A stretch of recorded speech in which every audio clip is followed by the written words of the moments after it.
welcome to Overtime Hockey Talk. My name is Mark Paul. My co-host Justin Baker joining me on our 299th episode of today on the 16th of May of 2023. Justin, we're almost to 300 episodes. Can you believe it? That's wild. It is wild. That is wild. Yeah, that's about, we've been going for about 5 seasons, right? 5 seasons. This is our 5th season. Yeah, I'd say so. Yeah, so 5 seasons and about a show every week ish, give or take.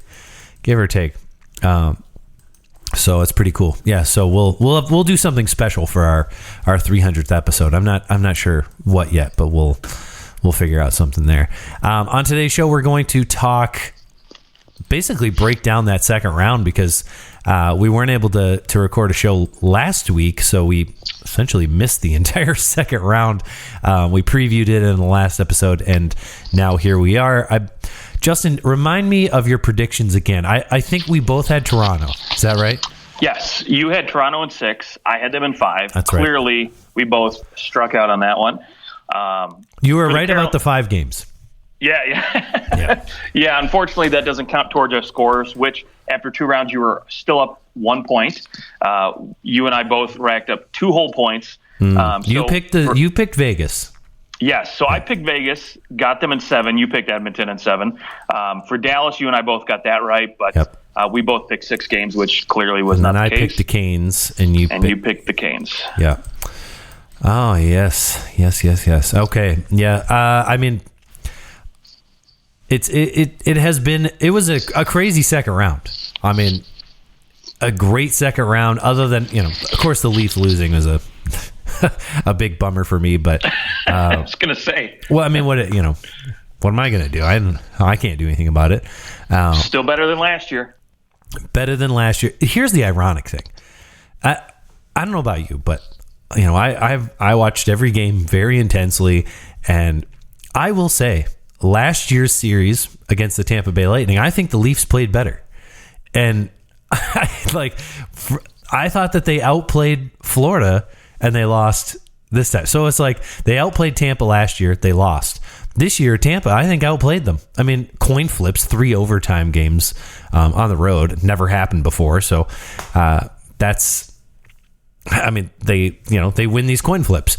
And so they win that first round. I don't think that they played as well as they did the year before against Tampa. Then they go and they play Florida, and I thought they played just fine against Florida. What does Bobrovsky do? In 5 games, 9 goals saved above expected. What are you going to do? That, and I believe dating back to Game 6 of the series against Tampa, so the Leafs moving forward from Game 6 to the final game of the second round, Game 5, the Leafs scored 14 goals in those 7 games. And that is the worst 7-game stretch offensively for the Leafs since 2008. Wow. That's unbelievable. That's a nice little stat you got there. I love that. That's unbelievable. It had been 15 years, and that was a non-playoff team, by the way. So pretty crazy that, you get into this stretch in the playoffs and this team that is supposed to be one of the top offensive teams in the league just could not score. And so it was disappointing for sure, but I guess, what are you going to do? You run into a hot goalie, you kind of get unlucky a little bit, and Florida just seems like a team of destiny right now, right? It's got that slight feeling to it. I'll just say Matthew Tkachuk has got Conn Smythe written all over him right now. The way he played, both from a offensive production standpoint and both a physicality standpoint was incredible, right? They did a lot of interviews. I'm not sure if you've read any of them with a lot of the star players from Toronto. And, obviously they talked to Ryan O'Reilly about his, is he coming back, all that stuff. But, what Ryan O'Reilly basically came out and said is we were outmatched physically, and Matthew Tkachuk just dominated us every time he was on the ice because of that, right? And so and there's not clear. Honestly, it's not like you can just go, well, let's go get some tough players. Right. You can't. There's no one else like Matthew Tkachuk. Absolutely not. There is no equal to him in the NHL. Even his brother, in my opinion, isn't even close on that same level. So, again, you have to find other ways to contain him. And so That question is, did Sheldon Keefe do enough to, adjust the lines, matchups and stuff? But there was still 40 other minutes a game where he wasn't on the ice. Right, exactly. Let's not forget about those. Yeah, I mean, that series, I think it's pretty obvious what happened. They stopped scoring. Their best players weren't their best players. I think probably in like 2 or 3 of those games, David Kampf was the Leafs' best player, and that's no offense to David Kampf. That's just not going to fly. You're not going to win a playoff series if that's the case. No. All right, so that's unfortunate for the Leafs. It's going to be an interesting road now. I mean, from a podcasting standpoint, boy, you couldn't ask for more coming from the Leafs, because it's about to get wild. Like, is Dubas going to come back? Who are they going to trade? Like, are one of these core 4 going to be dealt? There's some huge question marks now. Yeah, in that interview too, I read. I think this article was on The Athletic, but basically, obviously Dubas is going to sit down with Brendan Shanahan. Dubas actually came. He spoke and he said, yeah, I don't know if I'm going to be back next year. I have to talk to my family, which I think kind of was a little bit of a negotiation tactic. Well, I don't have to come back if I don't want to. That kind of thing, where then you're hoping the team goes, oh, but please come back. Which yeah, maybe. Maybe probably, it is, right? Yeah. But the one interesting thing he did say to me was he pointed to Matthew Tkachuk and that big trade. He said, listen, Florida kind of fizzled out last year, same as us. And the one thing they were missing, they went out and got. They made that move. They moved some key players, and he kind of hinted a little bit to, hey, if I'm coming back, a big name's getting moved, right? And that should be interesting to watch. Yeah, like you said, from a podcasting perspective, that's going to be exciting for us. Yeah, it's tough though, because I'll say William Nylander is probably their best player in that series. Yeah, agreed. And he's the most reasonable salary, basically $7 million, easy to move in comparison to the other ones. And with only 2 years left, probably Mitch Marner is the most salivated. Like, you'd get the most back for him. But do you really want to trade the Toronto native who just put up 100 points, set your record for the longest point streak? All these, he was probably their best player all year long. Do you really want to trade that player? Yeah, the crappy part is the guy you really need to trade, John Tavares. He's got a no move clause, and he says he doesn't want to go anywhere. So, yep, I know. Yeah, to me, it just says it's probably going to be Nylander who has to get moved, but he's also a UFA at the end of the year. How much are you really going to get for him? You're not going to get full value for him. So, I honestly, when I look at this, I don't see any other option but to go. Kerfoot's gone. Maybe you bring back Ryan O'Reilly if you can get him on the cheap, but that's going to be tough. Bunting's gone. He's priced himself out. He's going to go. He's probably the best free agent available.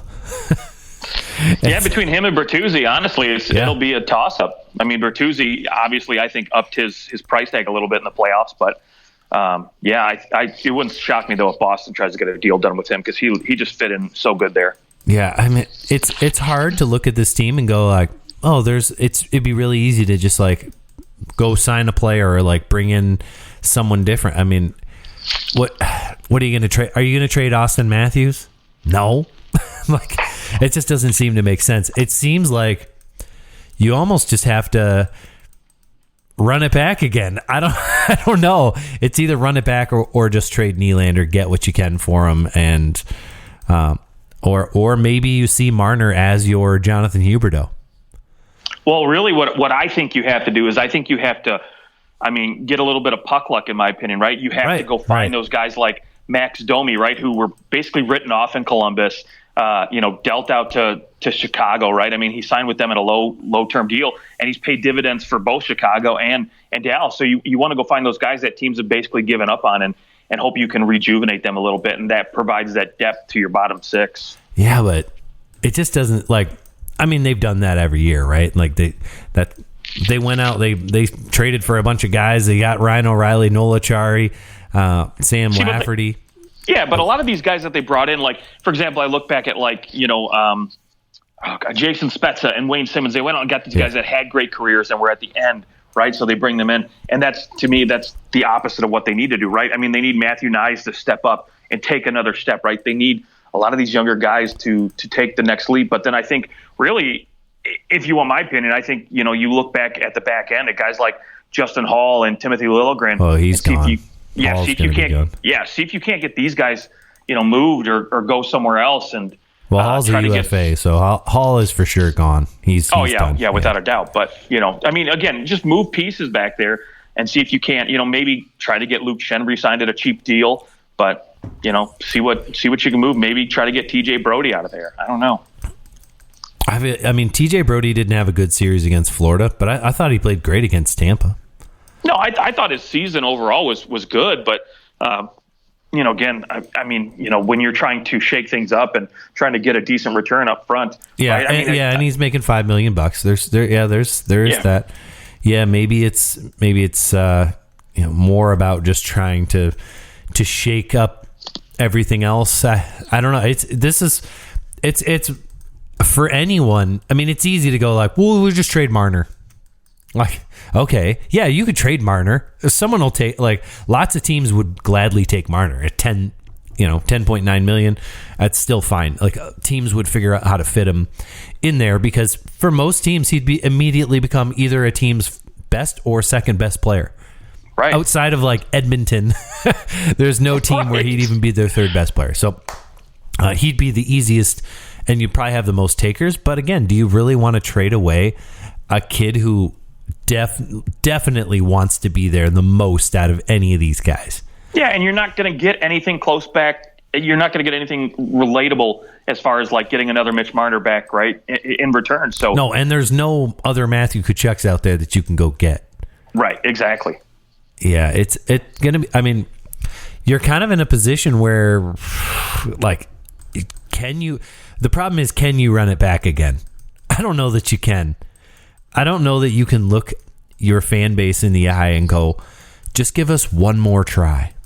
Like, then it's going to be a repeat of the last 2 years. Like, I think before last season when the Leafs lost to Tampa in 7, I think it was there was the COVID year and there was a loss to the Bruins. Like, it was reasonable. Like, okay, this team's just kind of, these are the growing pains. And then that loss to Tampa in 7 games, you were like, the Leafs outplayed them and they still lost. And like, maybe this group just isn't going to win. And you go, let's run it back one more time. And that this year was supposed to be the one more time. Like, we can get out of the first round. They get out of the first round, then they basically get skunked in the second. And you can't go back to the same thing. You just can't.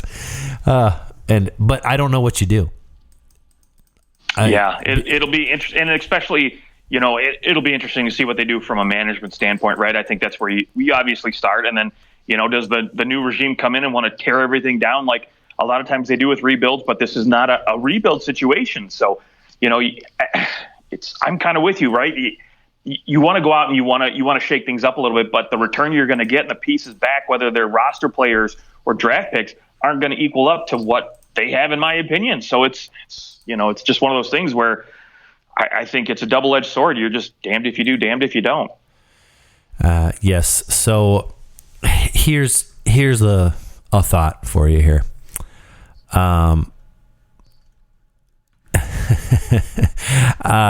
What if the Leafs bought out John Tavares? Wow. What if you just straight bought him out? Well, so here's the thing. If you buy him out, cap hit, initial cap hit, signing bonus, it's 10 point. You're still getting a cap hit of $10 million for the next 2 seasons. Yeah, it's true. So there's absolutely no savings. Yeah, just because of the way it's structured. It's because of the signing bonus. Yeah, because of his base salary doesn't really change much. So yeah, that doesn't do anything for you. Well, okay, so then I know he is a no move, but could you convince him to take? No, probably not. I mean, I would try my damnedest to convince him to go elsewhere, right? I mean, I would eat 5.5 of it, maybe. Like, I don't know if I would eat that much, but I could eat 3 or 4, maybe at the most. Yeah. Right. You could go out and get a really good player for $7 million, or maybe you go out and get like Ryan O'Reilly at 3 or 4, you convince him to come in cheap, and then you can go out and get maybe like a guy like Max Domi, like I mentioned, at $3 or $4 million, and then you have a couple decent pieces there. But again, is it better than having John Tavares there, right? I don't know. After John Tavares is a point per game player and scored a series winning goal. It's just, I think the issue is, and here's why I don't think bringing back Ryan O'Reilly is a good idea, because their speed at center was a big problem in that series against Florida. I don't think that you can bring back Ryan O'Reilly and Tavares at the same time. I just don't think it works. Matthews is not slow, but he's not fast. So you look at those 3 centers down the middle, and it's not going to work in the playoffs against a fast team. You need to have somebody who can cruise a little bit. Right, and this is why ultimately I think it's going to come down to coaching, in my opinion. Or you need to have some faster wingers. Right. Yeah. But ultimately, I think this is going to be a situation where, like, you bring in just a coach who's completely different from Sheldon Keefe. Maybe, I mean, honestly, do you think they would go out and ask for permission from Chicago to talk to Coach Q, or Florida to talk to Coach Q here? Or? Do they have to ask? I think didn't they? Well, so you have to ask the NHL for permission. I'm sorry, the NHL. Yes. Yeah, and then they have to start that process. But I mean I'd be in for that. Like that. I'd be in for that. I think that would be a great idea. I do wonder if he goes to New York, though. No, I heard New York's already shut the book on that. They're not interested. So. Okay, all right. Yeah. And just because they don't want to go through that process with the NHL. I wonder if, like, knowing Kyle Dubas and knowing maybe some of his like social initiatives, I wonder if it would be maybe. Like, if Dubas is back, I don't know that I see Joel Quenneville coming in. If it's up to Shanahan and Shanahan alone, I could see it. I definitely could see it. If I was Shanahan, here's what I would do. I would go overseas, because I know the Red Wings were looking at this before they brought in Derek Lalonde, but I would go tap one of his former teammates if I was Shanahan, like a Sergei Fedorov or Igor Larionov, guys who have had a lot of success overseas and who are just super intelligent hockey players that I think would come in and but are you gonna bring in a totally fresh, never coached in the NHL coach to do this? Maybe that's what you need, right? I mean, I don't know what Shanahan's thinking. Because that's in my opinion, that's what they did with Keefe. Like, Keefe had never coached in the NHL before. Well, sure, they brought him in because he knew he worked wonders in the minors with these young guys. Right. Yeah, but now you bring in veteran hockey players who have that respect, kind of like Rod Brindamore, right? You brought him in. Look how that turned out. Yeah. So. That's very true.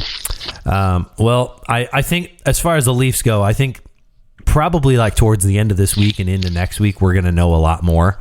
Like, this has to be solved pretty quickly, whether Dubas is coming back. And then once that's solved, you're going to find out if Keefe is coming back, and so on and so forth. It is, I think, worth noting that the Leafs did just have their greatest regular season in franchise history and won their first playoff round in 20 years. So there are some positives to be had out of this year. It's very, very hard to win in the NHL. There are 30 really good teams. Like, there are 30 teams that are gunning for those wins. And so, I mean, even to win a round is something to, when all the dust is settled, to celebrate. And then, obviously they need to go further. I get it.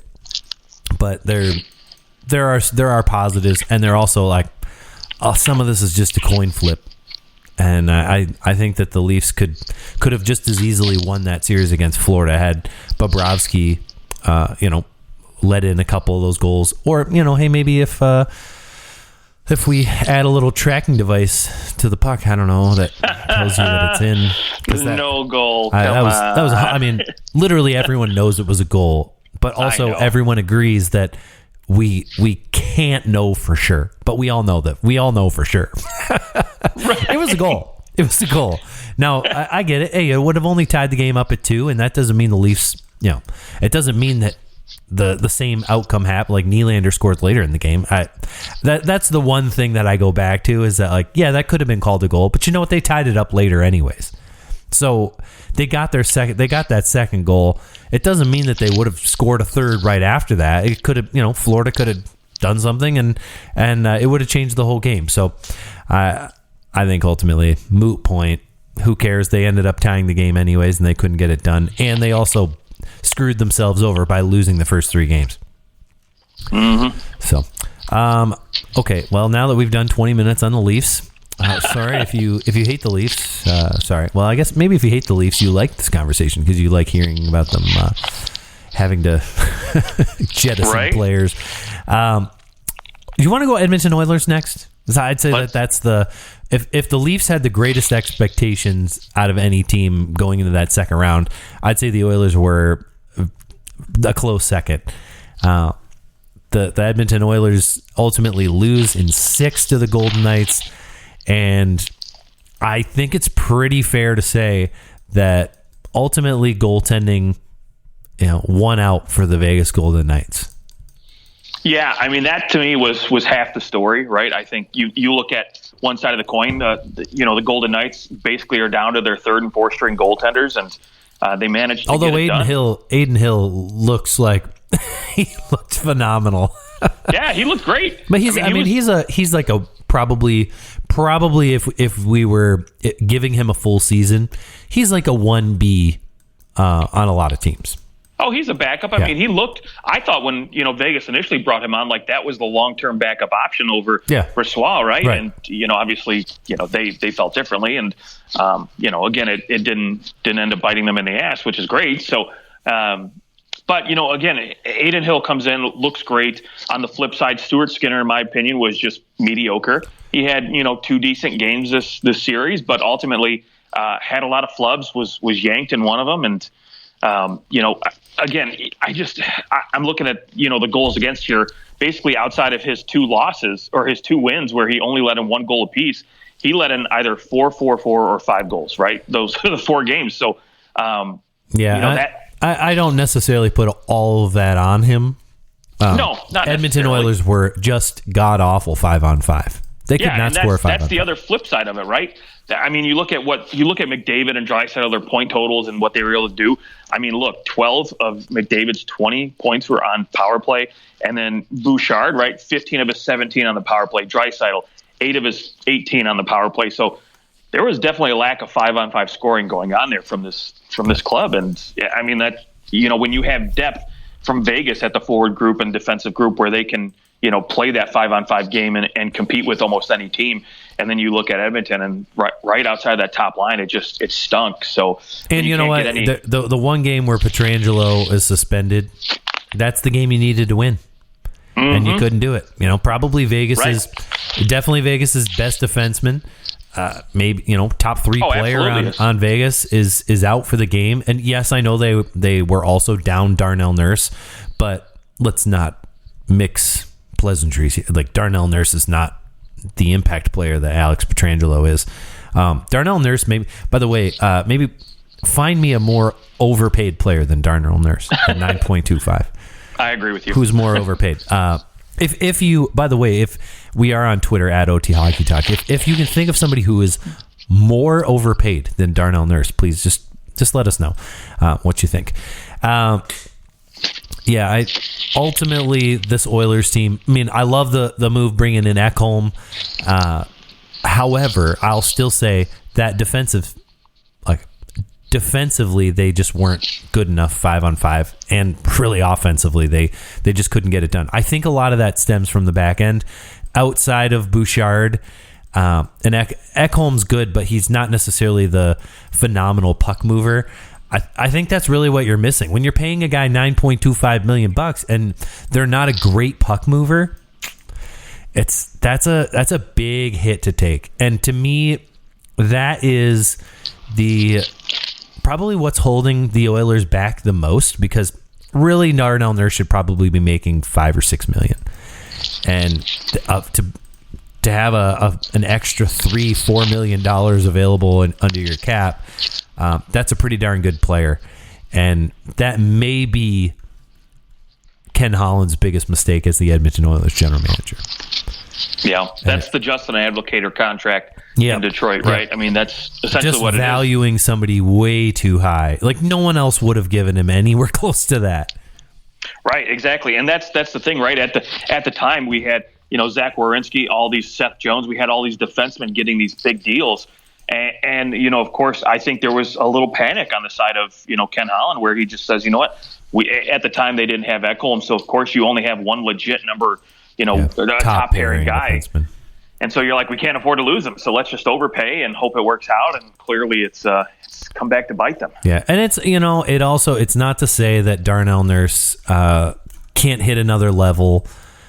He did have a career high in points this year and at 43 points, but at $9.25 million, looking at the point totals that some of these other defensemen are putting up, it's hard to justify. Not only that, but I think his two-way game, in my opinion, just isn't there where some guys like Pietrangelo are just so much better at, right? Victor Hedman, his two-way game is phenomenal, right? Probably the best in the league. And so, honestly, I will say this, though. I think that Darnell Nurse has maybe the ability to still, he's 28 years old, but I look at him and see, like, why can't you be kind of like that Jacob Trouba type of player? Like, Jacob Trouba's making $8 million, and he doesn't put up huge points either.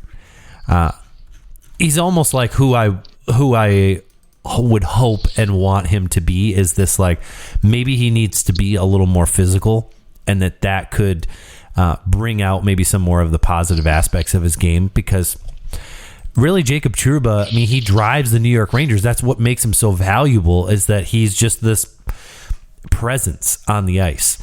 And Darnell Nurse has had that before. I think he's gotten away from it, and I wonder if he were to, take a book out of Trouba's book and a page out of Trouba's book, and kind of adjust his game to being a little bit more of a prick, that it would it would change his game. Oh, just a thought for you there, Darnell. It's a good thought, though. I know you're listening. Okay, so the Edmonton Oilers, sounds like Ken Holland will be back for one more season, and that Elliot Friedman said he thinks this is it. This will be Ken Holland's last season as GM of the Oilers. So it wouldn't shock me at all, especially because I think, you're going to start to get to the point where people are going to speculate about McDavid's future in there, right? Yep. And you want to, at that point, Ken Holland, he's got to be, he's got to be pushing 70, right? Pretty close. He's 67. Yeah. So he's up there in age. Hey, Lou Lamoriello's doing it. It's not like you can't. But yes, if you're not going to be back, it just makes sense to bring somebody else in, allow them to build the culture they want to build it, and then hopefully re-sign Draisaitl and McDavid so they're Oilers for life. But I'll say Holland has done a really nice job in Edmonton, a better job than I thought he would do. The Hyman deal was a really nice one. Evander Kane, what a trade that turned out to be for the Oilers. But there were some misses too, and that Darnell Nurse one is a doozy. Same with Jack Campbell. There's like $10 million that you. Let me ask you there, because that's another thing, right? We talked about goaltending. Jack Campbell's numbers were decent when he was in, and I'm actually shocked, and I don't know if maybe this leads to a change in coaching, but why didn't you go to Jack Campbell at least one game and just see what he could, bring you in that series, if he could slow down this, deep Vegas attack? Yeah, we're seeing it over and over again that in the regular season, teams are happy to go between two goalies, and come playoff time, teams just cannot do it. They can't do it. And, it's funny because the two teams that sort of did it in the playoffs, which are, Vegas has had to do it kind of by necessity, but Vegas has done it, and Carolina's done it. And guess who's in the conference finals? The two teams that are switching out their goalie when they, felt like they needed a change. So it maybe is something to look at.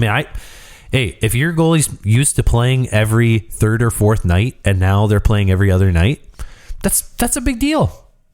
I get it for Florida. Like with Florida, you go, well, it's Bobrovsky. Like he's making so much money and he's hot. Like you just ride it out until you can't. But I do think that if Florida were to falter, if he were to falter a little bit, I don't think they have any problem going back to Alex Lyon. Nope. Oh, I think that's the in Dallas they're not going to do that because Ottinger is the man. He's the guy. He he was playing. I mean, he's one of the few goaltenders in the league. I'd say, you've got Hellebuck. There are goalies who play the majority of their team's games. I guess the vast majority, like Ottinger played 62 above those 60 games played. But it's becoming more and more rare. So, if you do that in the regular season, okay, then yeah, you should stick with Ottinger all year long. But when you're switching in all year, it just makes sense to continue that in the playoffs, at least after a loss. So that's I wonder if it's just going to take longer for that to come to fruition. Like, it's finally happening in the regular season where teams aren't trying to play their goalies a million games. Now maybe it comes out in the playoffs at some point. Yeah, I think it's going to take a team that has rotated goaltenders a little bit to win the cup before teams. Hey, if Carolina goes and wins the cup, I think you could see it. Yep. All right. Where are we going next? We go Seattle Kraken. Let's do it. The most unexpected second round team. The Seattle Kraken. I mean, there's nothing bad to say about the Kraken because they exceeded all expectations. They shattered expectations, and they did so with their highest paid player being their garbage goalie until the playoffs, Philip Grubauer, at $5.9 million. There's no other team in the playoffs that have a lower max cap hit than the Seattle Kraken. So, I mean, just paying a whole bunch of guys like $4 or $5 million, and of course, they upset the Stanley Cup champions from the previous year, the Colorado Avalanche, and they did their darndest. They came, within a goal of beating the. Now, I guess they scored a goal with like 9 seconds left or 14 seconds left or something like that in Game 7, but they were one goal away from tying that game up, and they definitely gave it their darndest. Congratulations to the Stars, but where do the Seattle Kraken go next? Like, it's going to be hard to repeat a season like this, right? Like, this is kind of your like band of brothers, like nobody believes in us, and we're a bunch of middling guys, and let's play this system. And they scored a bunch of goals, and can they do this again? Well, so here's the big thing now. I think the difference between there's a couple things different between this year and last year, right? I mean, now obviously you've got Vince Dunn, who's a legit number one defenseman, so you've got that piece kind of checked off your bucket list of becoming a successful, I guess, playoff team, if you want to call it that. They've had some success. They beat the Stanley Cup champs. So now you've got a little bit of a reputation saying, hey, we're a legit team. We're going to be taken for real. We can compete with the big dogs.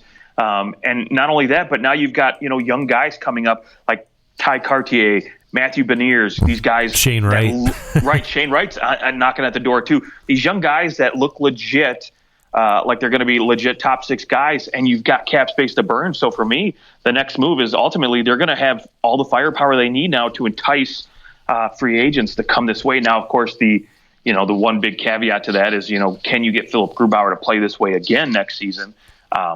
That's a big question mark. But I think outside of that, right, you've got enough firepower to say, hey, we're a legit contender.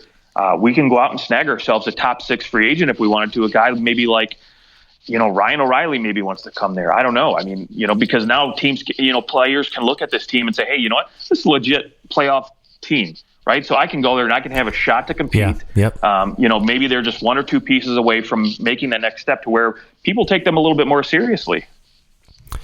Yeah, I think you're right about now free agents are going to look there as, hey, if I go there, I'm going to have a legitimate chance of making the playoffs and like maybe going on a little bit of a run. And that's definitely a big deal. Like, there's a reason why free agents don't sign in Arizona. Right.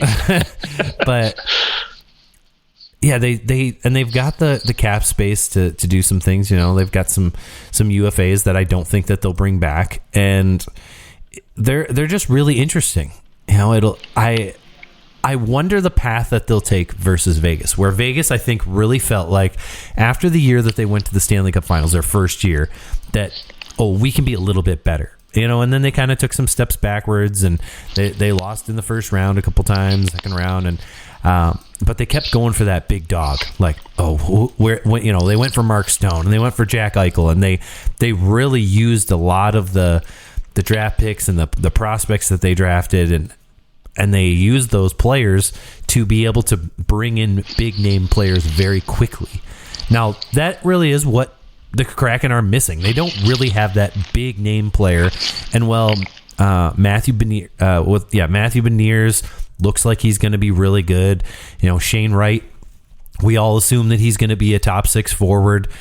I don't know that either of these guys are poised to be absolute superstars. Look, I think that they're really good. I think they're really good, going to be really good. Like Matthew Beniers could be a point per game player, which is really really great. But are we looking more like, maybe Matthew Beniers' ceiling is more like,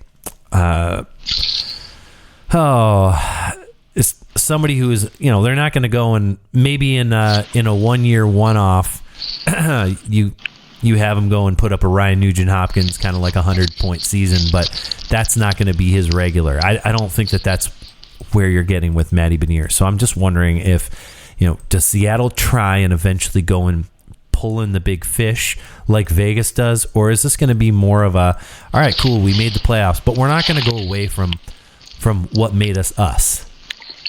No, I think they're going to be the type of team, at least to start, they're going to try to get it done by committee, right? They're not going to rely on, for instance, Edmonton, where they've got to rely on 2 superstars to move the needle for you the whole entire way, right? I think they'll do it by committee, where they can roll out, 10, 11 guys at the forward position that can all get it done and contribute offensively. And so, again, there's something to be said for that, because, again, I don't think there's, again, looking at this offseason, there's no big name free agents that I think are really going to, push the needle that much for this team. But, again, if you have the opportunity to come in and you can get an Alex Killorn or maybe, a Vladimir Tarasenko to come in there and contribute, right? Now you've got a little bit more depth. You've got a little bit more firepower and experience and that Stanley Cup pedigree that I think they would really like. Again, but maybe they, like you said, maybe they take the Vegas route. Maybe they go to a team like New York that's maybe looking to move one of these younger guys, either Kakko or Lafreniere. Maybe they make a play on one of those guys, and maybe a change of scenery is just what's needed to get one of these guys, top draft picks, to that next level. Because I look at Matty Beniers, right? I think he's a guy who could be maybe like a Sebastian Aho or Dylan Larkin, not necessarily a superstar, but a guy. Okay. Yeah, I'm in for that comp. That's a good comp. Yeah. A Nugent Hopkins, that's I'd say comparable to those guys, where you're like, you're good, but if you're your team's best player in the long run, you're probably not going to win the cup. Yeah, I mean, listen, Carolina's getting it done right now, and they don't have, in my opinion, no legit superstars. I think they've got star talent player with Aho and Dougie Hamilton and Brett Burns, but I'm sorry, not Dougie Hamilton, Brett Burns. But again, no superstars on that team, right? And so that's the one thing I think, that Carolina needed to me this offseason to bring in. And, thought Pacioretty was enough to get it done. But, clearly Carolina doesn't need it. They've got good coaching. You've got a good system. And maybe if Seattle can somehow figure out a way to get a good system in for their guys they have now, and they bring in 1 or 2 other pieces that can contribute, just like, your Jordan Stahls or your, Martin Newhook. your Newhooks there. Alex Newhook. Yeah, sorry. Some of these other guys on the back end, the bottom end, hey, Seattle could take that next step, right? And who knows? They could surprise some people next year. Yep. Yeah, and it wouldn't hurt having a healthy Andrei Burakovsky, and he was their big free agent signing last year, so hurt to have him miss time. Right. Okay, let's go to our last team eliminated in the second round, and that would be the New Jersey Devils, eliminated in 5 games. I thought it, ironic and strange that it almost ended this way. So you had, of course, Siegenthaler had that over the net delay a game penalty that ultimately ended their season, because Carolina scored on the power play to end the series in Game 5, and then in overtime in Game 5, Leafs against the Panthers, Brody goes to the box for a delay of game as well. I thought, man, this is going to be weird if both Eastern Conference Finals end on that, but Florida didn't score on the power play, but they scored shortly after that. But New Jersey season ends losing in Game 5 to the Carolina Hurricanes. And I think I also heard Lindy Ruff talked about it. He said it's the second time in Carolina that he had lost because of a delay of game penalty. He lost in overtime in 2006 when he was coaching the Buffalo Sabres to the Hurricanes in the conference finals in overtime. So 2 series lost in Carolina with a guy in the penalty box for flipping the puck over the net. So that's got to sting. Oh, that's funny. All right, yeah, I mean, New Jersey, shoot, they probably took the biggest step forward out of any team in the Eastern Conference. They finally did it, right? Like, we've been tooting their horn for a few years now, and here they are. I'd say, is it fair to say the New Jersey Devils have arrived? Yeah, that's absolutely fair to say. I mean, you look at the talent they have there, and they're all legit players, right? There's no doubt Jack Hughes is a star player in this league. Not a superstar yet, but he's a star player in this league. And same with Nico Hischier. I mean, he's not necessarily at Jack Hughes level, in my opinion, but he's a legit top 6 centerman. And so I think, if you look at a team that has 2 legit centers, you've got a star defenseman on the back end. And, if you can figure out that goaltending, I mean, there's no doubt in my mind this team is going to be competing for the next, 5-10 years. Yeah, I don't think anybody should be mad about the way that Akira Schmid played in the playoffs. I thought that he handled himself well. Ultimately they run into a Carolina team that just matched up really well against the Devils. But I didn't have any problem with the way he played. He's 23 years old. His first playoff run, he ended up playing 9 games, a .921 save percentage. And I think that when all is said and done now, I mean, this is pretty easy. Like, Mackenzie Blackwood is not going to get re-signed. He played 22 games. He wasn't very good. I can't see. He's arbitration eligible. I don't even know if the Devils will qualify him. I don't know why. There's no point. Right. So I think that they let him walk, and watch, he'll go to some other team and he'll be good. That just seems to be what happens. But I think going into next year with a Vanacek and Schmid going 1A, 1B, and then we'll see if Schmid can kind of continue his growth process. This is his first real full year in the NHL. He played well in the regular season, and you're obviously hoping that you can see more out of that, and that he's played 27 games this year, and he's had a .922, .921 save percentage in all those games. So if he can continue anywhere close to that, you've got yourself a special player.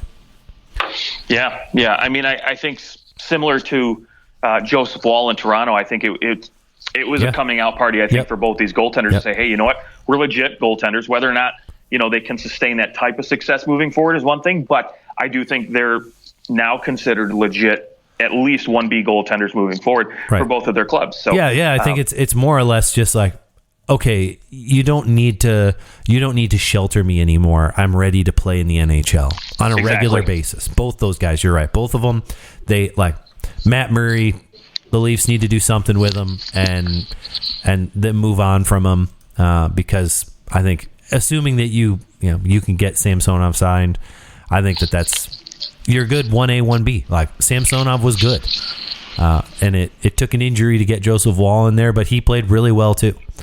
So Yeah, absolutely. I mean, the great thing for New Jersey is, right, a lot of these younger players, they got that playoff experience. They know what it's like to go up against, a team maybe a little bit out-coached, out-systemed, but the bottom line is, for those younger guys, they need this kind of experience, and it's only going to help with their development. So for me, I think that's just going to be phenomenal. I will say I did just look it up while we were talking about the Toronto goaltending situation. If they do decide to buy out Matt Murray, I literally have it right in front of me too. I just use the calculator. Yep.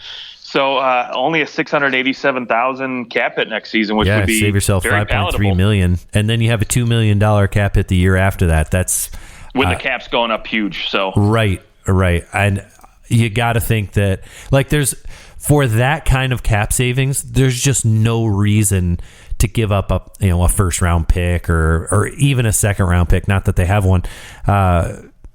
I'd say, you buy him out, and that's how you move on from this contract. Yeah, absolutely.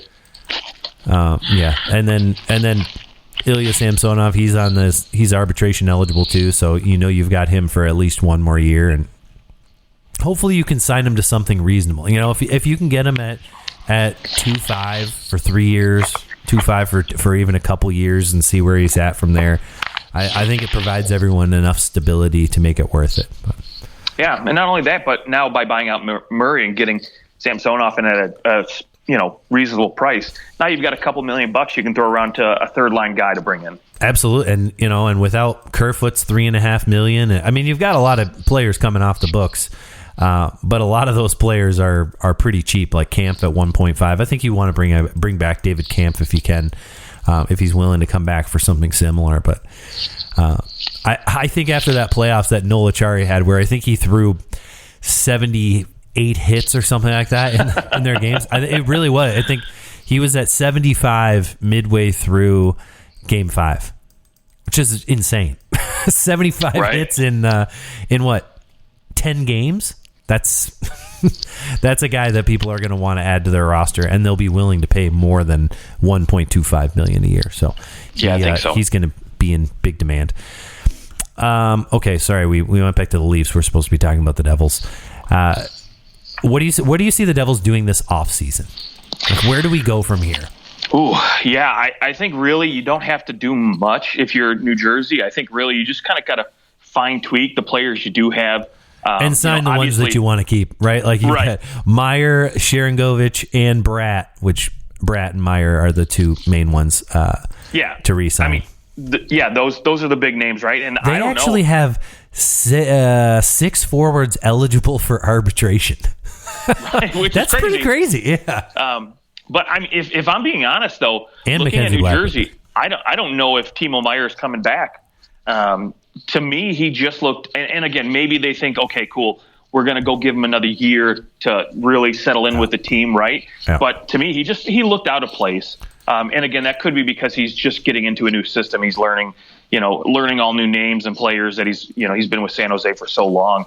But hey, maybe if you're New Jersey and you want to, again, just shake things up a little bit, right? He's a piece that you could move and bring back something for that. But if they want to, move forward with him, I think, obviously the price tag is going to be the hard part because you have to qualify him at $10 million. Well, because of the way arbitration works, they can do so. I don't remember the name of it, but they can do an arbitration ruling where they say we are willing to pay him the whatever the equal to amount for that 10 million, which comes out to 8 million. Like they can do something in arbitration where he would come out and have to sign a 1-year, $8 million deal.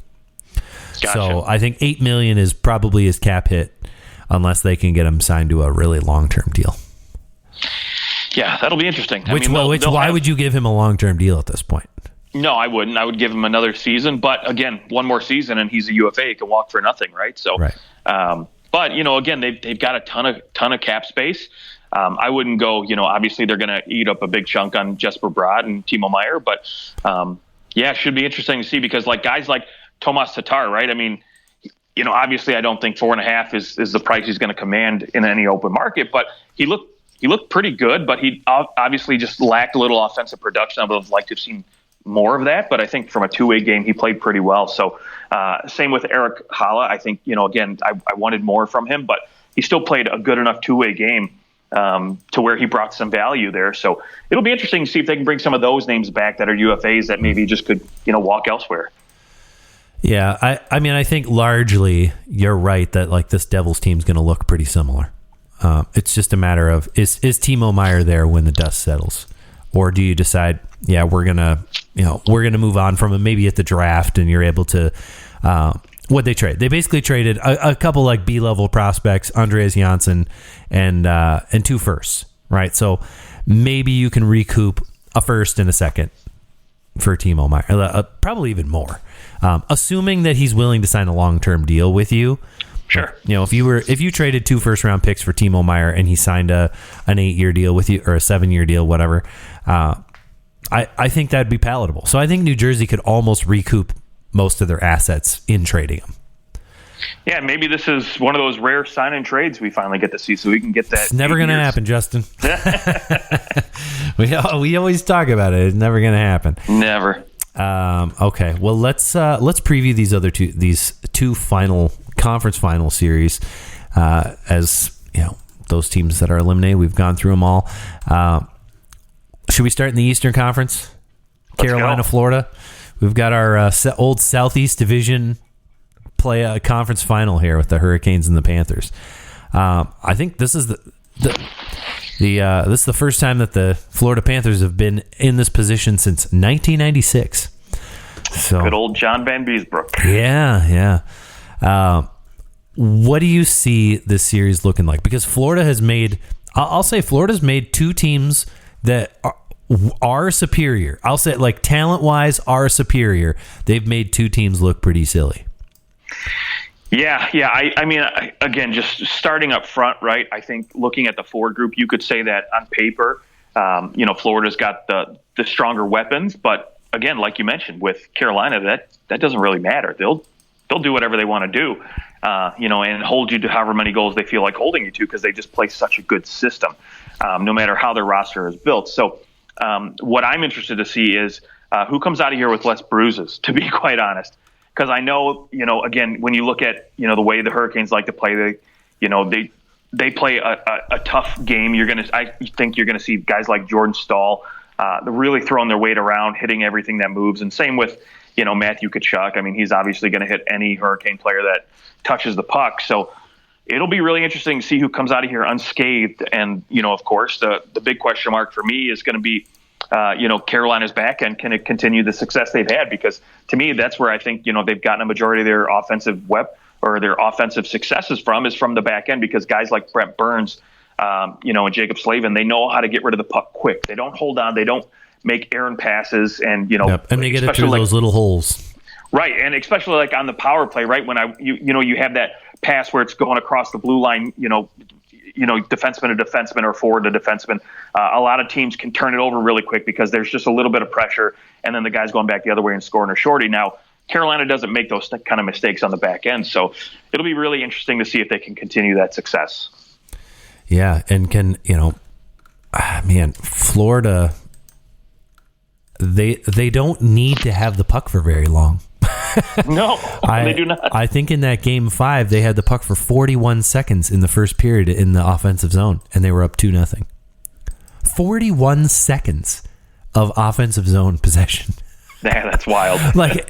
I mean, some of that you have to contribute it to, hey, they got fortunate. They scored on the couple chances they had, but at the same time, they are just so opportunistic. You can't take that away from them, that they find this way of putting themselves into phenomenal goal scoring positions, and they're going to capitalize on a higher percentage of those because of how high of a danger chance they are, and because of their speed. I do think that Carolina, when you compare Carolina to Boston or Toronto, certainly they don't have theoretically the offensive firepower, even though both of us at different times I think have kind of knocked Carolina's ability to score. All Carolina has done is be the highest scoring team in the playoffs still. Only. Yeah, so it's not like they're not struggling to score goals because of their system. I wonder here if their system actually matches up really well with Florida, because they are another team they're going to have the offensive zone time over Florida. Florida doesn't care, but I actually think because of Carolina's back end, where they've got a lot more speed on their back end, and like I was talking about with the Leafs, where the Leafs centermen tend to be very slow, I think when you look at Carolina and you go, Aho, definitely not slow. Jordan Staal, he's on the slower side, but other than that, like Kotkaniemi, for all his struggles, he's definitely not slow. Martin Nietzsche's playing down center. Even Paul Stastny, who's an older guy, but he's not slow. This is a team who down the middle, where Florida likes to do that little flick up, the alley-oop pass. I think that a lot of these centers who are faster on Carolina than they are in Toronto, I think that some of that will get negated. and because I just like Carolina's defense more than Toronto's. I think that they stop the rush more often. They're in better position, and they're better skaters. I think that they're going to be able to handle Florida because of that. Okay, yeah, it'll be interesting. I mean, the one big thing I will say when you talk about centers, right, is is Carolina going to be able to win the faceoff, against Florida, right? I mean, when you look at that Toronto series, definitely, from the stats that I saw, Toronto held the edge in faceoffs. Now, obviously, that didn't matter, but I do think when you're, obviously going deep in these playoffs, you need to have success at the center dot to be able to create those offensive chances, especially in the offensive zone. If Florida can win the faceoff and flip past, get out the other way, right? That could create some rush chances going back, in favor of Florida. But to me, again, I agree with you. I think Carolina's defense is going to be much, much better than Florida's. But if Ekholm or Ekblad can take it up just a little bit more and Brandon Montour continue that success, I wouldn't worry too much about Florida's back end because, guys like I've watched Mark Stahl, not a single point, but still seems to be in on all the plays. He's playing much, much better than I thought he was compared to when he was here in Detroit for the last couple seasons. So it'll be interesting to see if he can continue. It's like he's got something to play for. Right. I guess I'll give this to the Panthers. I think the one area that they do have, certainly you mentioned at the top of the valuation, like nobody has a Matthew Tkachuk. So there's that edge. But I think in goaltending, as long as Bobrovsky is going to play like this, that's the ultimate wild card. Like he's playing like a $10 million goalie right now, and that is going to be tough to beat. But I think that Freddie Anderson don't look too bad either. So he doesn't, but it's Freddie Anderson. So I'll give you that. It's Freddie Anderson. The pressure. I will say for this is really a compliment to Carolina. They haven't really had much pressure so far. I mean, they just have. they've been able to take care of things. They've been up in every series the whole time. It's a little different if you find yourself down in a series. How do you play? That is a thing. Now he's played in game sevens before. He's certainly had his failures, but he's had some successes as well. So I don't dislike Frederik Andersen. I'm just giving the edge in goaltending to the Florida Panthers because Bobrovsky is a 2-time Vezina Trophy winner and Frederik Andersen is not. Well, that you are correct about, sir. Thank you. Yes. I'm very objective. All right, give me your prediction on this series. Where do you think we're going? Who's winning? Yeah, I think you mentioned it. The X factor for me is Matthew Tkachuk, right? Carolina doesn't have one of these, and they haven't played against one of these types of guys yet in the playoffs, right? I mean, Jack Hughes is Jack Hughes, but he's he doesn't bring that physicality, right? And same with Nico Hischier. I mean, nowhere near as close as Matthew Tkachuk. And not only that, but I think Carolina's strength is down the middle, and now you've got to worry about your wingers having to match up against them, where I don't think they are as strong when you look at their positional, who's favored at what position. And so if I've got to go, if I've got to send, Seth Jarvis or Martin Nishis up against Matthew Tkachuk, Tkachuk's going to win that battle every single time. So this will be interesting. I do think it's going to take 7 games, but ultimately for me, the X factor is Matthew Tkachuk, and I think Florida takes it in 7. Okay. I do just want to note that you have picked against the Hurricanes in all 3 rounds so far. I have, yeah, and I'll continue to do so. Yeah. Yes. What was it, the Islanders? Did they play the Islanders in the first round? Yep. Yeah. I picked them as well, but that's right. I think you picked the Islanders in 6. Let me take a peek here. You're right. 6. Yep. Yeah. I don't know why I remember that. Of all the things that I don't remember, my wife would love that. My wife would love that. Katie would be thrilled. Yes. Okay. So I have picked the Carolina Hurricanes in the first 2 rounds, and I will continue to do so here in the 3rd round against the Panthers. I just think that they are top to bottom. They're just showing that they are the pure team here, and I got to go Hurricanes. I'm not picking against them, and I'm going to ride or die with the Hurricanes at this point. I think that they are going to get this done in 6 games. 6, okay. Win that last game in Florida. I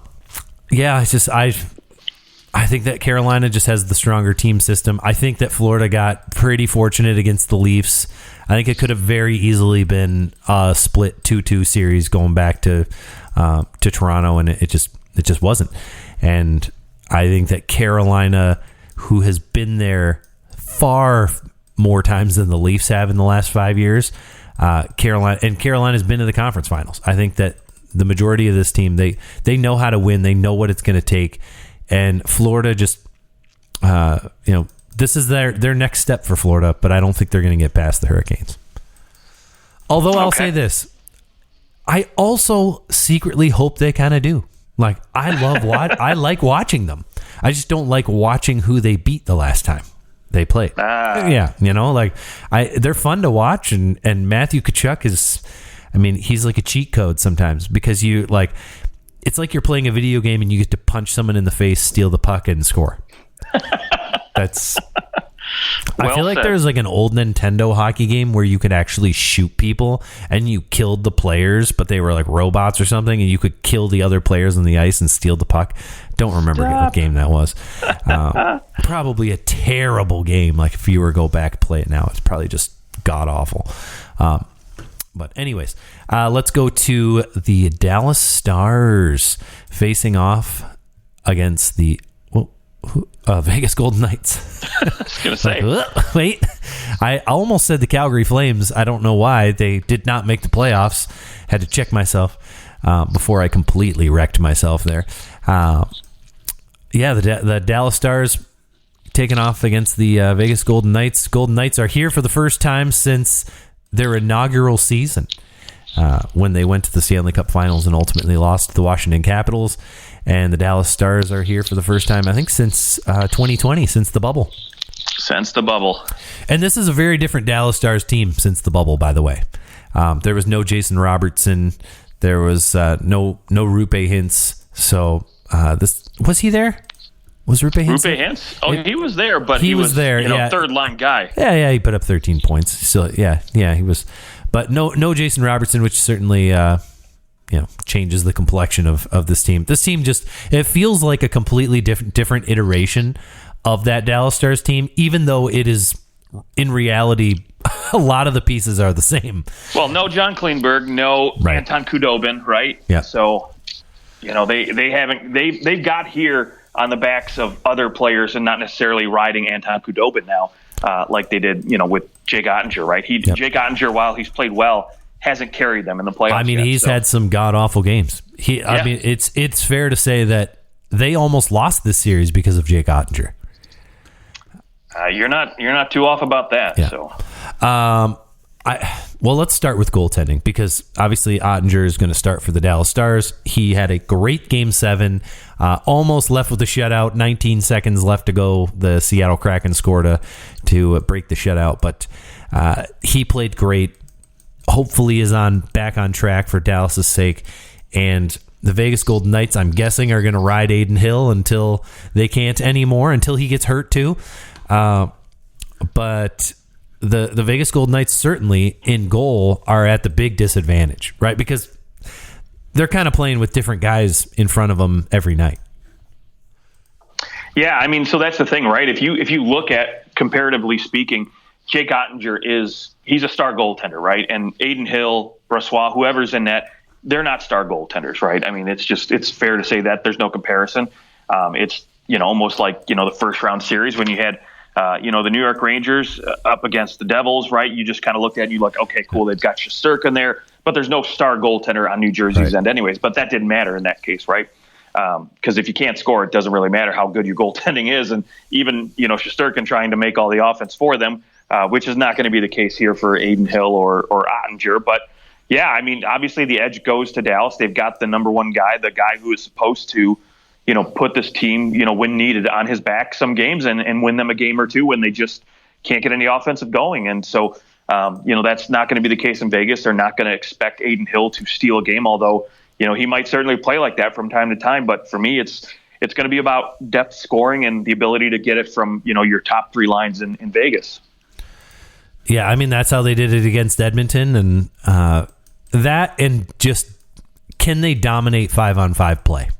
Like they're a very good 5-on-5 team, and they don't necessarily need the power play to kill you.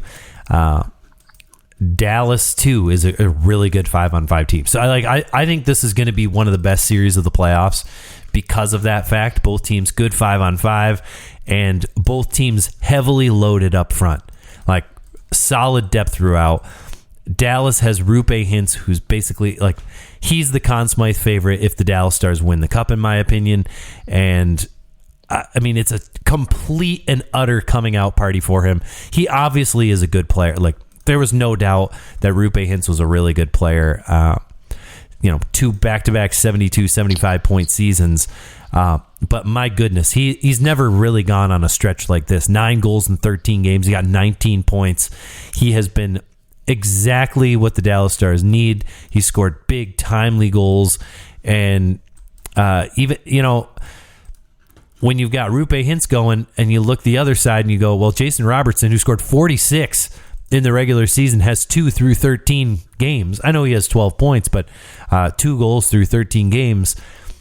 Thank goodness Roope Hintz is scoring the way he is. But I just look at Dallas and Vegas and go, man, these two top sixes going against each other. It's going to be really fun to watch. Like I'm way more excited about this series, if I'm honest, than I am for the other series. I don't know. I just feel like this is like 2 heavyweights going against each other. Yeah, I buy into that. And, the one advantage I will say, when you look at 5-on-5 play, right, if you have to come back to the defensive side of things, I've got to kind of tip my cap or tip the needle a little bit towards Vegas, because to me, when I look down the middle, right, we know Roope Hintz is going to be phenomenal. Similar with Jack Eichel. I think they're both going to bring their A games and going to bring fantastic series. Now, the one thing, Jack Eichel obviously doesn't really get it done in the faceoff circle, but when you look beyond that, right, Chandler Stevenson, William Karlsson, these guys are phenomenal two-way players. They are going to get it done and play so good defensively, I think, against this Dallas team. And so my question is, can Dallas' centers beyond Roope Hintz match up for that, right? Can Tyler Seguin, can, Ty Johnson, can these guys get it done, similar to Karlsson and Stevenson? That's going to be the big question mark for me if I'm a Dallas fan right now, because, if Ben gets slow, if he slows down a little bit, if Seguin can't find another gear or keep up his pace, it's going to be a long series if they got to rely just solely on that top line of Hintz, Robertson and Jopa. Yeah, obviously. I mean, we've seen though with Dallas. I mean, they don't need to just rely on that one line. It's coming from everywhere. I mean, Jamie Benn, even he's only scored 2 goals in 13, just like Jason Robertson, still putting up 10 points. They've been getting pretty balanced scoring. Even Dadonov. I mean, he played really well in that series against Seattle. He had he's had 4 points in those final 5 games. Like he's helping out on big goals. I like the way that he's playing. They just have depth everywhere. And no, I absolutely agree. I think outside of Joe Pavelski's 20 goals he scored in that 7-game series, right. It seemed like 7. He ended up having 7, right? Yeah, 7 which is goals. the most goals for somebody his age. Yep, and 38 or older, I think it was.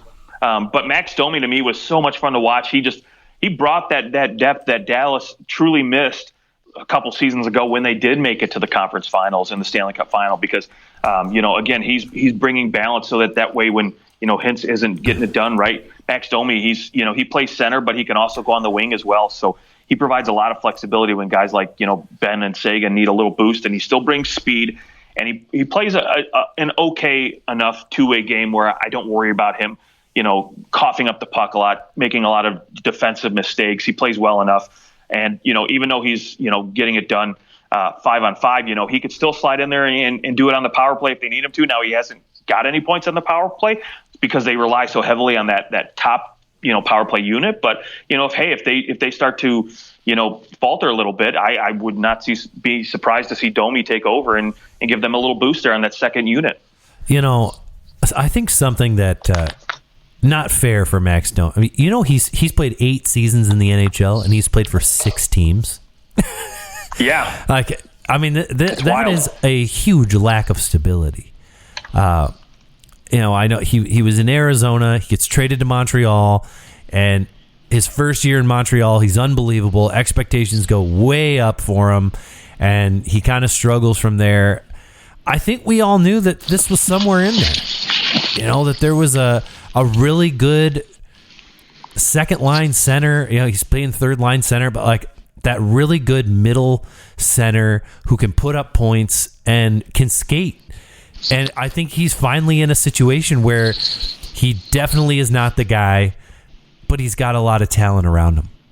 And, honestly, when he played with Carolina last year in the playoffs, he played pretty well.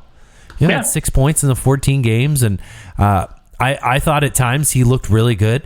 And I think he's found a home here in Dallas. I hope that at the end of this year he ends up re-signing in Dallas. Like, there's nothing. I'd feel terrible for him if Dallas doesn't want him or they can't fit him, and he has to go to his 7th team in 9 years. That's crazy. That's a lot of moving. And how do you settle in anywhere? Exactly. That's the thing. How do you get comfortable? How do you learn a system, right? I mean, we talked about it with, some other guys in the playoffs this year, right? Just they're coming in, last minute with Timo Meier, for example, right? You can't get used to the system. You can't learn everything this quick sometimes. Yeah. And really, so if he gets that opportunity to find a home, really can fit in, especially with, Ty Dellandrea, Wyatt Johnston, like I talked about earlier, these young guys coming up, if they can sort of, they maybe, by bringing in a guy like Max Domi long-term, who clearly fits. Who clearly fits. You don't expect Ty Dellandrea and Wyatt Johnston to come in and be world beaters, right? You don't need them to take on as much if you have a guy like Domi around. They can come up a little bit slower, right? Develop a little bit more, and get to the point where now they can, hopefully by the time they develop maybe 23, 24, where they've started to hit their peak, guys like Tyler Seguin, right? Jamie Benn are on the other way out. And so now you have this perfect transition to bring these guys in, and you didn't rush them and, ruin their potential like maybe what Arizona did with Max Domi. Yep. All right. Where are you at with this series? Who's going to win it? Oh, boy. Ultimately for me, I think it really comes down to, the forward groups up front. I really think Jason Robertson is going to take another step, when we talk about goal scoring, right? He's putting up offense, but I think he's going to produce a little bit more than what he did against Seattle. But ultimately, I think the forward depth, especially down the middle for Vegas, is going to come to play. I think guys like Mark Stone, William Karlsson, how well they play defensively, I think is going to stifle a lot of the younger guys like, Ty Dellandrea and Wyatt Johnston I talked about, and maybe even, Evgeny Danilov, because if they can't, beat them up front, it's going to be a long series for Dallas. But ultimately, I'm going to take Vegas in 6. Vegas in 6 games. Wow. Yeah, okay. They were my Stanley Cup pick outside of New York. I wanted Vegas, New York. All right. I'm sticking with them all the way, baby. So you're going with a Vegas and Florida final. Interesting. That will not be good for the ratings. I'll tell you that right now. So. No. Vegas, okay. Vegas, yes. Florida, not so much. But neither will Carolina either. So I do like this because we're picking completely opposite. I love it. I'm gonna go Dallas. I'm gonna say this stretches into 7 games. It seems like Dallas takes a minute to kind of feel out their opponent.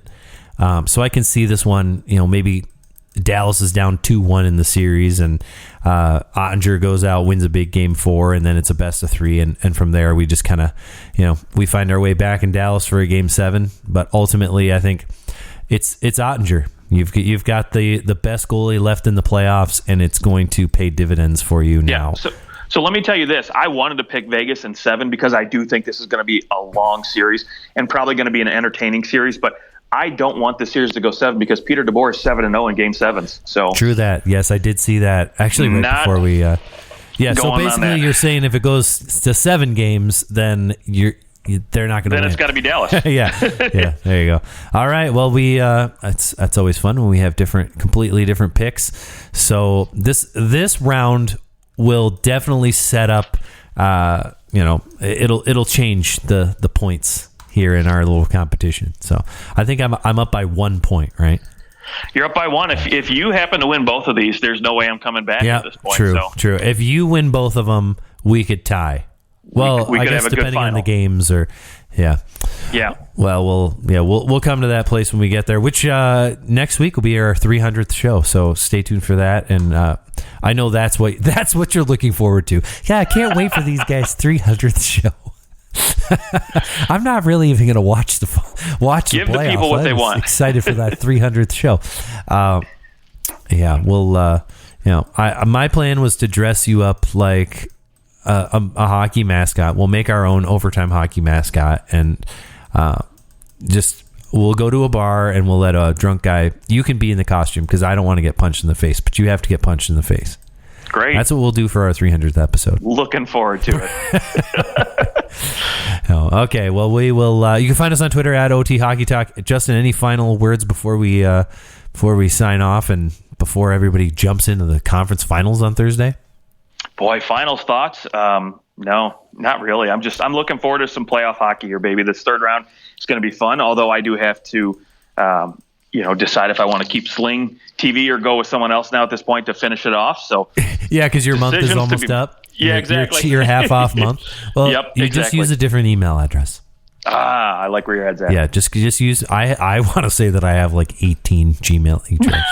I have done so many trials of Sling. It's hilarious. But like last year in the playoffs, I did it. I don't have it in the regular season. I don't really need it. I usually don't have a problem with finding a game on one of these other less than shady websites for regular season games. But for the playoffs, it's like I want to watch. I don't want to have to worry about it buffering halfway through the game or something like that. So right. But anyways, now that you all know that we are deviants in the streaming world, we'll talk to you guys soon. Bye.